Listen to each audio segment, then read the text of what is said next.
praticamente esse documento, a Nature traz o quê? Que a COVID tem impacto sistêmico. Não é só pulmonar, nem a fase aguda, nem pós, nem mais cardio.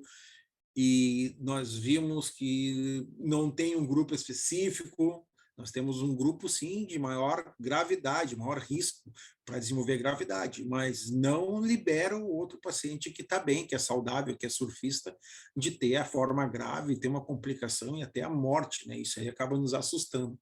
Então, tem diversos traços tratáveis da COVID, várias linhas, dependendo das complicações e das comorbidades. E muitas comorbidades vão surgir pós-COVID.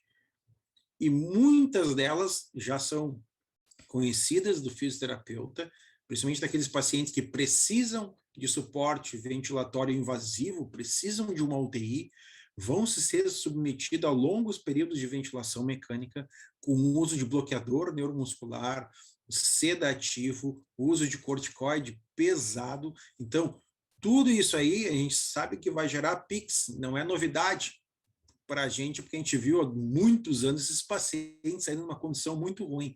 O que aconteceu agora foi uma enxurrada de PICs com um cara de 15, 20, 30 anos, 40 anos, e aí a gente ficou perdido. E a população ficou sabendo que os pacientes saem assim do hospital e tem uma mortalidade muito alta e muitos não voltam a trabalhar, não voltam para a sociedade. A PICS tem a síndrome pós-terapia intensiva tem impacto tão grande na sociedade que agora se chamou atenção para um problema que já é muito longo, né? Então, mais uma live aí para o Ivans, que gosta muito dessa parte de mobilização precoce, terapia intensiva, e acho que nunca foi tão necessário, quer dizer, mais do que nunca, a gente teve agora liberdade e apoio, né? Acho que a gente cresceu muito aí como profissional e como sociedade, né? Então, além disso, nós temos também muitos problemas desconhecidos, que a gente não sabe se veio ou não veio, ou que vai surgir daqui a 5, 6 anos, algumas fibroses mais tardias, algumas alterações dos músculos cardíacos, no músculo estriado, alterações hormonais, no sistema imune, tudo isso pode estar mexendo com as nossas alterações de DNA e levando a complicações que a gente não tem ideia onde isso vai parar. Então, é uma doença que a gente vai estar o tempo todo convivendo e reconhecendo. Não é só uma gripe, mais do que nunca, isso está muito evidente, né? Então, aqui é uma chamada de atenção muito importante que requer um tratamento multiprofissional, não só na fase da internação, não só na fase aguda da doença, pós-doença. É muito importante, né, essa avaliação, essa visão multiprofissional, tá? Principalmente, eu não vou definir prioridades, mas eu falo principalmente porque a ideia de reabilitação está presumida que o paciente vai fazer exercício. Se o paciente vai fazer exercício, ele vai aumentar o gasto calórico dele normal. Então, é quase meio que inviável pensar em reabilitação sem nutrição adequada. Então, gente, você vai pegar um paciente, principalmente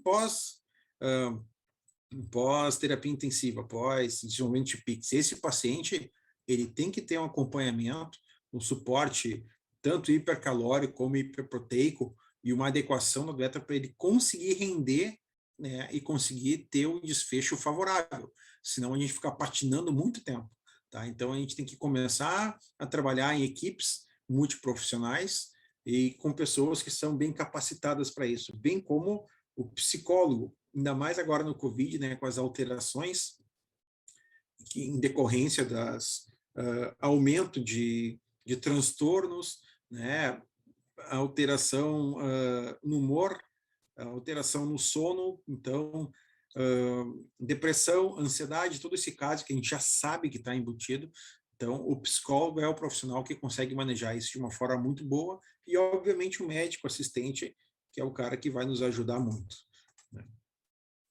Então, aqui nós temos potenciais benefícios, né, do exercício físico para a síndrome pós-Covid. Então, classificando aquela síndrome que a gente falou, que Então, nós temos a síndrome pós-Covid, ela é definida, né, com a presença de sintomas persistentes e ou complicações de longo prazo, no período maior que 4 semanas após a infecção viral, né? Então, nesse sistema de quadro, nós temos duas categorias, a subaguda, na qual os sintomas e as disfunções estão presentes de 4 a 12 semanas, e a crônica, que vai persistir além das 12 semanas, tá? Então, os principais sintomas e disfunções mais prevalentes que tem aqui, já vou trazer uma figura da próprio documento da Asobrafir, e depois eu vou abrir o documento da Asobrafir, né? Mostrando essas...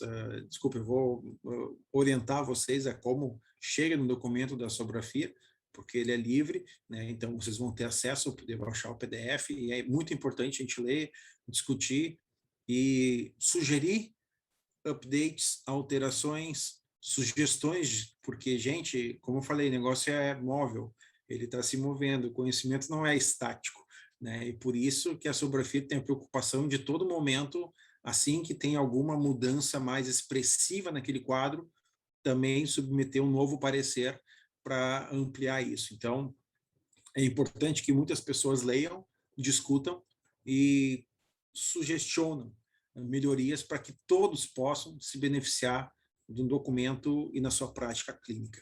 Então, aqui nós temos as principais sintomas lá, tanto do paciente que teve internação, quanto de um paciente que não teve internação, que recebeu tratamento fora do hospital. Ambos vão manifestar problemas. Então, não só aquele paciente que internou vai manifestar sintomas pós-Covid que vão precisar de reabilitação. Isso é muito importante. Por isso que a avaliação torna-se primordial para a gente conseguir fazer traçar uma estratégia de ganho e benefício para esse paciente. Então, essa figura, que também existe no documento da Sobrafir, traz os principais danos sistêmicos e as sintomatologias. Eu não sei,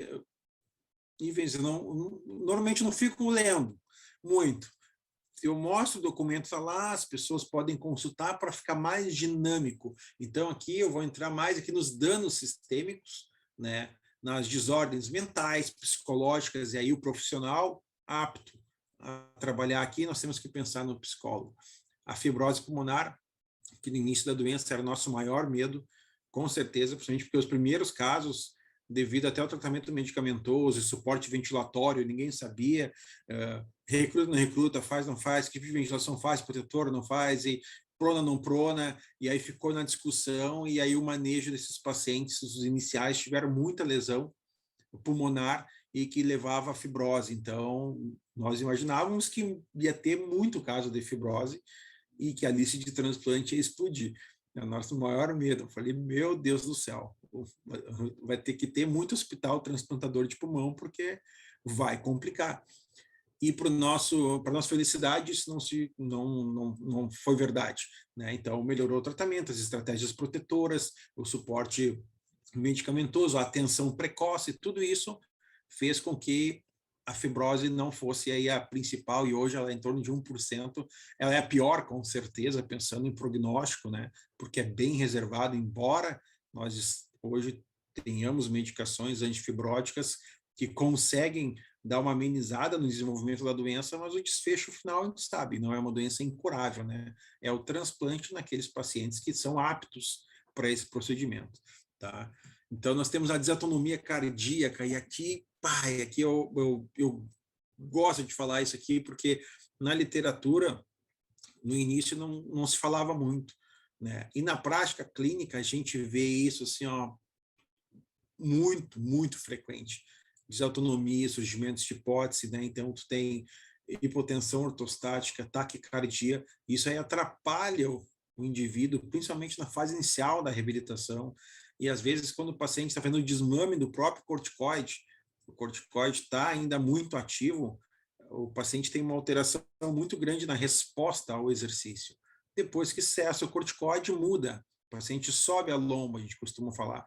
Então, nessa parte inicial, que está com corticoide ainda, né, pós-doença, que está vendo o desmame do corticoide, a gente procura segurar um pouco, porque o corpo ainda está se adaptando. Então, essa desautonomia, tanto no sistema simpático e parasimpático, esse desbalanço que vai com que o paciente faça uma taquicardia e uma queda de pressão, ou seja, uma desautonomia completa e muito desfavorável a qualquer tipo de exercício, onde o paciente vai se sentir mal realmente. Então, no início, prestem bastante atenção nessa alteração, tá? As miopatias, e aí a gente é fisioterapeuta, a gente trata muito músculo, a gente não pode esquecer disso, a gente tem que entender muito bem de músculo, porque lá no fim, o que a gente vai tratar do paciente é músculo, praticamente, né? O pulmão a gente vai desobstruir, vai recrutar, melhorar a expansão, mas deu, é órgão. O músculo, sim, a gente tem que ser especialista, treinador de músculo, e tem que estudar muito bem estímulo de músculo e resposta e tempo de recuperação, isso que é fundamental. E as doenças trazem muito isso. Se tu respeitar o tempo de recuperação do paciente, você vai ter uma evolução muito melhor com esse paciente. O Ivan estava comentando aqui no início sobre os tipos de exercício, e aí a gente vê que o povo brasileiro é fantástico e muito criativo, né? Mas não é a hora de criar muita coisa, não é o momento de criar muita coisa. Então, vamos testar. Pô, interessante? Pô, vamos procurar fazer um estudo, vamos testar, vamos racionalizar em cima disso. Será que realmente é bom? Né? E a gente sempre começa do tradicional e mais seguro, embora menos, de repente, interessante, mas mais seguro, testado em outras populações com doença semelhante, a gente parte daí, sempre. Para partir daí a gente vai evoluindo, mas a gente parte numa base segura, mesmo errando para menos. É melhor, o menos é mais. Agora, subtreinar o paciente, não.